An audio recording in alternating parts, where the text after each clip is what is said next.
Hey friends, welcome to another episode from the garage. I'm actually sitting on the passenger side of my wife's Nissan Xterra. It's a 2006, and we're gonna be exchanging out the speakers from the old stock speakers to something a little bit newer, a little bit better. Let's go ahead and get into it right now.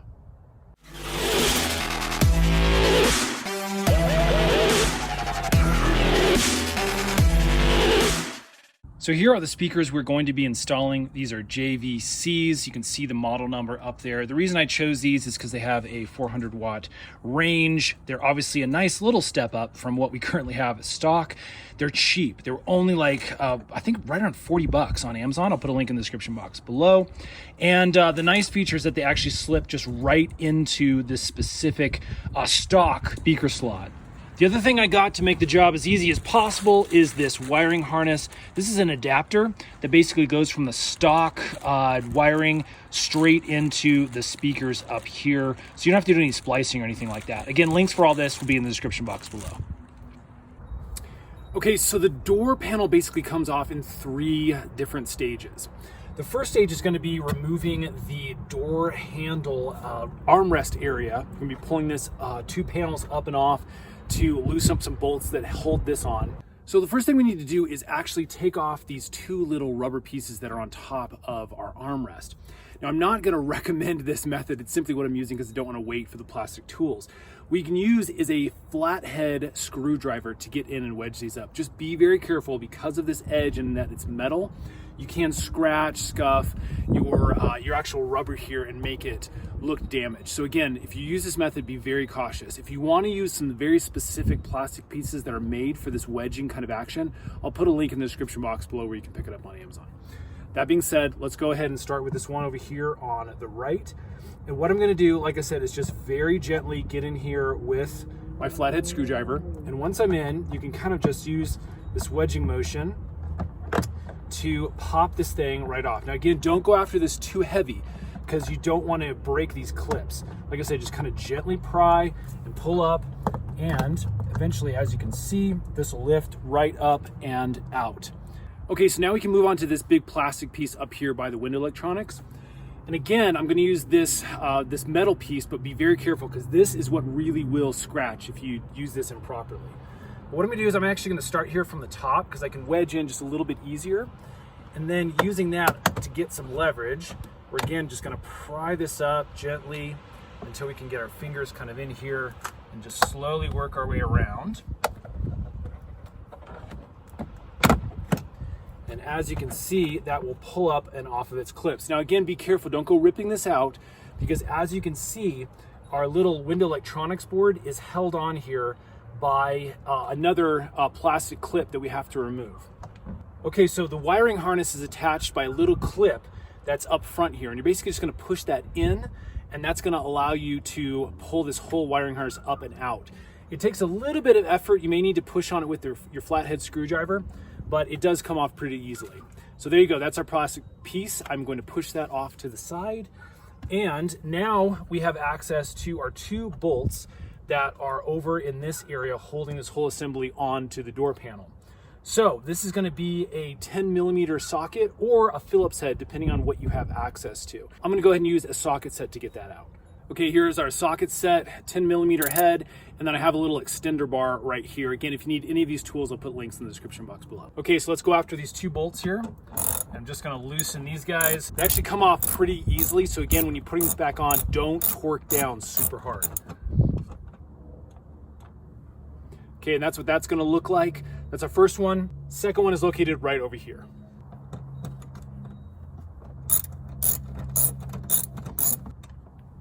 All right, there you go. Make sure you put these in a safe spot for keeping. You're going to need them obviously to put everything back on. Okay, so phase 2 now is going to be removing the plastic pieces and the bolt that's right here in the door handle. So again, I'm going to use my flathead screwdriver. Again, be very careful because all this is plastic. It will scratch very easily. So what I'm going to do is I'm actually just going to come in from the bottom and get a wedge up on this first plastic piece. You can see it's kind of a half moon ring that goes around this back side of the handle. And again, be very careful. Just kind of slowly work at it with your fingertips. And there you go. That's that half moon shape that comes out first. Okay, our second piece is located behind the actual handle. This little guy in here. and there's a little slot right up top where I can get my screwdriver into, and again, just wedge out, and that thing will pop right out and slip out. And that is what our second guy looks like. Okay, next on our agenda is to remove this bolt that's in here. Again, I'm going to use my 10mm socket, and we're just going to loosen that guy up nice and easy. Okay, so we have everything loosened from the actual door panel. The only thing left to do now is to pop this thing off of its clips and lift up and out. So again, there's clips all the way around this entire plastic piece right here. And so we're just gonna wedge in again. I'm gonna start from this side, and we're gonna pop all those clips out. It's gonna sound kind of violent. Don't worry, as long as you're not using an enormous amount of force, you're not really hurting anything. It just really does take a lot of effort to kind of pop things. So again, I'm gonna start from this angle over here, just gives a little more leverage for our flathead. Now be careful over here. Again, now you're on paint and plastic. So again, a lot of opportunity for scratches if you're not careful.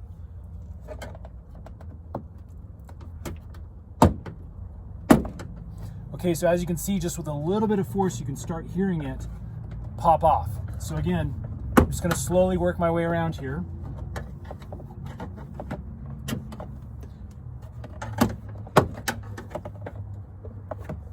A couple more clips on this side over here. You can kind of get in with your fingertips now though, and pop it, and you hear that. And then what we're gonna do is basically just pull out slightly, up and out. And as you can see, the whole panel comes out really, really easily. Again, your electronic wiring harness, make sure that's just nice and stayed in the area right over here, and it's not being tugged on as you pull this thing off. Okay, with the door panel removed, we now have access to our speaker, and we're just looking to go after these bolts that are in the sides right here and right over here. There's 4 bolts total. So I'm using an 8mm now on my socket set, and we're just gonna get in here and we're gonna loosen all these guys up and pull those out.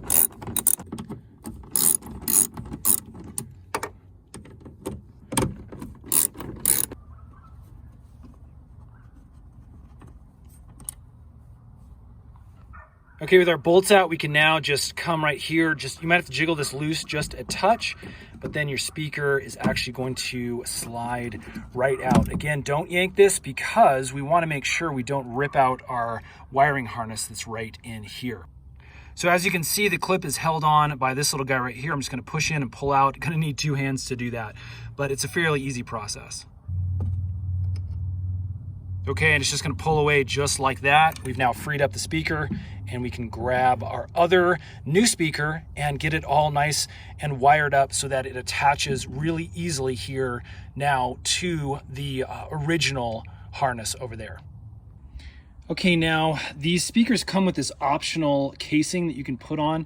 Because we're going to be installing these underneath that door panel, we actually can discard this, put it off to the side.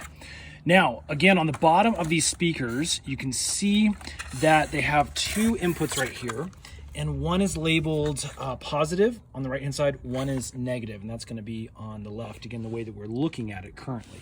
So what I'm going to do is I'm going to grab one of these aftermarket adapters, and as you can see, one connector is just slightly bigger than the other. This is the smaller one, and that smaller one is going to go onto the negative, while the bigger one is going to go onto the positive. That's what, again, it's really nice about this kit, is there's really only one way to properly install these.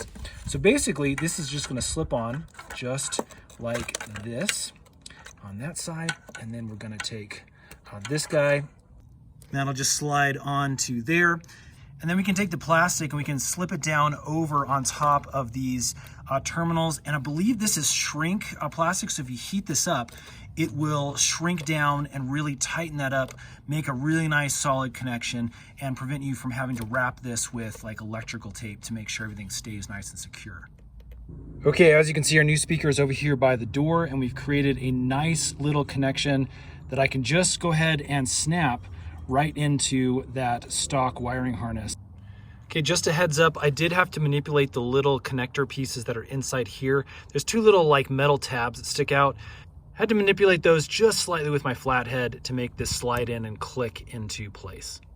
Okay, here's where we're gonna run into an interesting problem. You see this little guy right here? It's just a little plastic piece, but that is gonna prevent us from getting an aftermarket speaker on just nice and smooth. You can see here in the stock speaker, that hole is right there and available next to that bolt.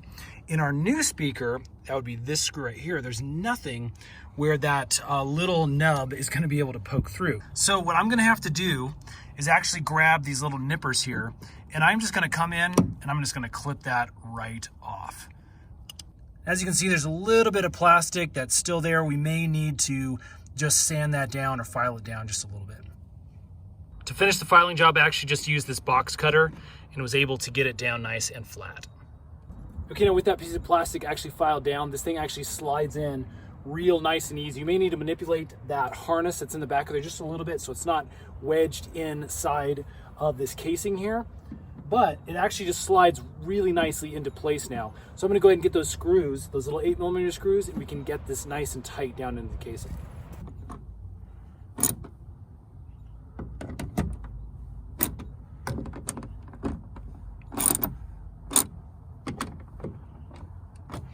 Okay, those are all nice and tight and in there. This is good and flush.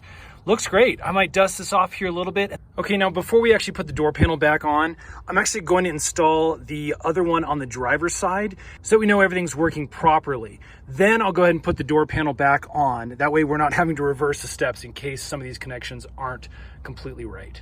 If this has helped, hit that thumbs up button. It really lets us know we're making helpful videos. Subscribe as well, because we are making a ton more Nissan Xterra videos. Those are coming out really, really soon. And yeah, as always, thanks so much for watching, friends. We'll see you again on the next one.